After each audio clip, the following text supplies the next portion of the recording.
Hello, everyone. To start off this series on phobias, I'm going to discuss a little bit about teenagers. Most of the phobias do start when we are in our adolescence, and by the time we get to be teens, we either have the capacity to deal with it better or it totally gets out of control and just wrecks our life, basically. But there are many types of phobias suffered by teens. Phobias are irrational fears, and they are a relatively common disorder. About 9% of children and teens experience the common types of phobias. Most phobias start in childhood or adolescence and continue into adulthood. Thus, an estimated 19 million Americans suffer from different types of phobias. A phobia is an extreme irrational fear or an aversion to something. Usually, the source of the fear possesses little or no actual danger. Phobias are classified as generalized anxiety disorders. Many children and teens suffer from anxiety and fears. However, the difference between a normal fear and a phobia is the degree of anxiety involved. Children or teenagers with phobias experience extreme dread and terror when exposed to an object of their anxiety. Furthermore, the length of time that a child or teen experiences this anxiety indicates whether it is a phobia or not. If they have a phobia, they typically experience a high level of fear for 6 months or more. Therefore, teenage fears and phobias can disrupt daily life, including school, work, and social activities. Symptoms of a phobia are similar to those of a panic attack. People suffering from most types of phobias are unable to control their feelings. This is true even when they understand that the reaction is irrational. Simply thinking about the feared object or experience can cause teen anxiety. It can cause a phobic reaction. Thus, they will do everything they can to avoid the trigger.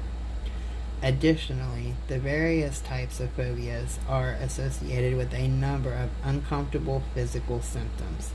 Common phobia symptoms include feeling nauseous or faint, sweating, nervous shaking and blushing, sensation of choking and shortness of breath, numbness, chills or hot flashes, chest pain or tightness, increased heart rate or dizziness, confusion, and disorientation. The most common types of phobias typically are arachnophobia, claustrophobia, acrophobia, massophobia, hypochondria, necrophobia, ophidiophobia, sonophobia, aquaphobia, aerophobia, medical phobia, agoraphobia. I will do a video that will describe each phobia and exactly what it is. So if I'm leaving you a bit confused right now, it's fine. I will clear it up in another video. Probably the next one, honestly. That is just a small sample of the many specific phobias that people experience. Teen social anxiety. Often referred to as social phobia, social anxiety disorder is an intense feeling of anxiety when interacting with other people. Anthropophobia, or fear of people, is another name for social anxiety disorder. People with social phobia experience an overwhelming fear and worry in social settings. In fact, this anxiety is often a sense of dread or doom about impending social situations. According to the National Institute of Mental Health, Social anxiety affects 5.5% of teens ages 13 to 18. Specifically, the typical age of onset is 13 years old. Social anxiety disorder is not the same as being shy. In fact, a team of researchers studied the overlap between shyness and social phobia. Subsequently, they found that only 12% of shy children in the study met the criteria for social phobia. The social anxiety affects only a small fraction of people who think of themselves as shy. A person with social phobia has a fear of people judging them. Thus, they often withdraw themselves into isolation and display avoidance behaviors. They often withdraw into a shell of isolation and avoidance. Additionally, teens with social anxiety feel excessive self-consciousness.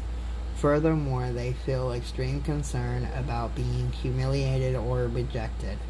Consequently, severe social anxiety can be paralyzing for teenagers in school, at social events, and even at family gatherings. Teens with social anxiety might fear going out to eat at a restaurant, using a public restroom when other people are there, and talking on the phone. They fear having to talk or perform in front of a group. They are fearful of asking questions in class or acting in a school play. Teens with social anxiety also experience all the physical symptoms associated with phobias. Social anxiety symptoms negatively impact a teen's experience with peers and in many other relationships and situations. Experts do not entirely understand the cause of specific phobias. However, they have identified a number of factors that may contribute to the development of phobias. Neurobiology. Children and teens are more susceptible to phobias and other anxiety disorders when their brain chemicals are out of balance.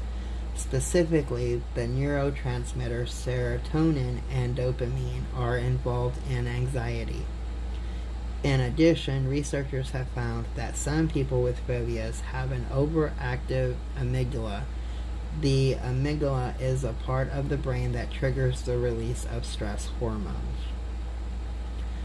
Inherited factors. Scientists have found a gene or genes associated with specific phobias. However, parents can pass down a tendency towards anxiety and fear to their children. This is similar to how they pass down physical traits.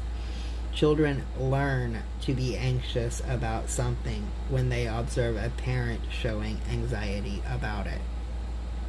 The environment. Phobias and other anxiety disorders are sometimes triggered by traumatic experiences. A divorce, illness, or death in the family can trigger a phobia. Moreover, major life events such as moving or starting a new school can also trigger an anxiety disorder. The climate. Furthermore, researchers have discovered that countries with warmer climates have lower rates of social anxiety disorder. The culture in these countries might be responsible for this difference. There is often increased social contact in warmer climates. Consequently, people develop social skills more easily. And then evolutionary factors. Researchers believe that some phobias are the result of an inborn self-protection mechanism.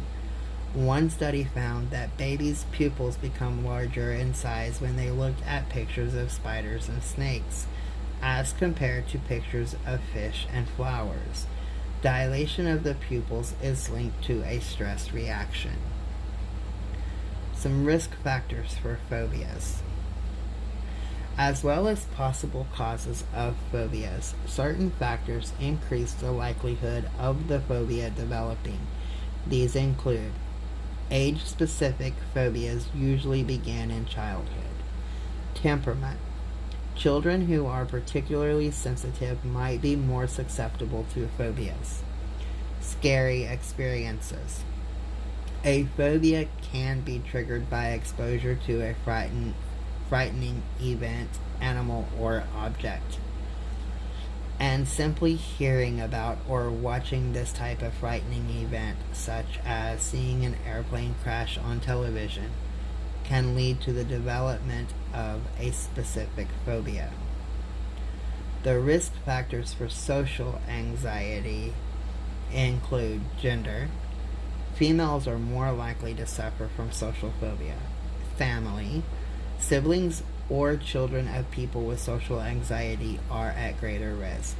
Negative social experiences, including bullying, humiliation, or rejection.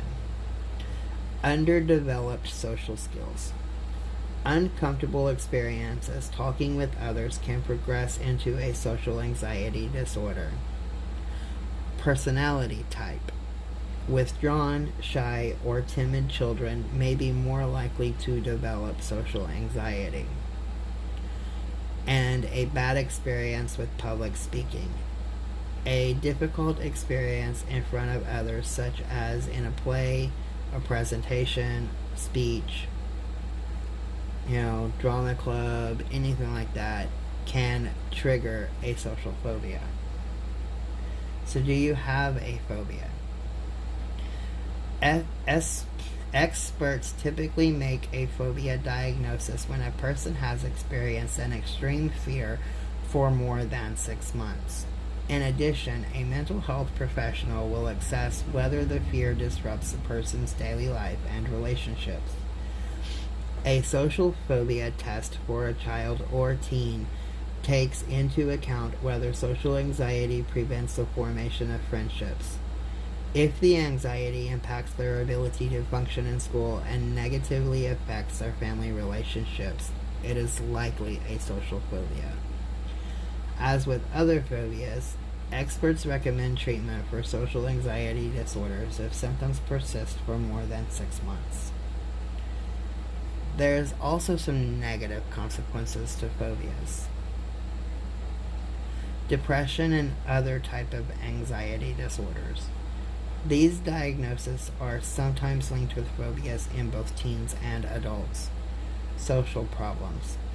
Phobias can disturb normal social relationships for children, teens, and adults. Consequently, people with phobias may suffer from loneliness and feelings of isolation. Achievement issues.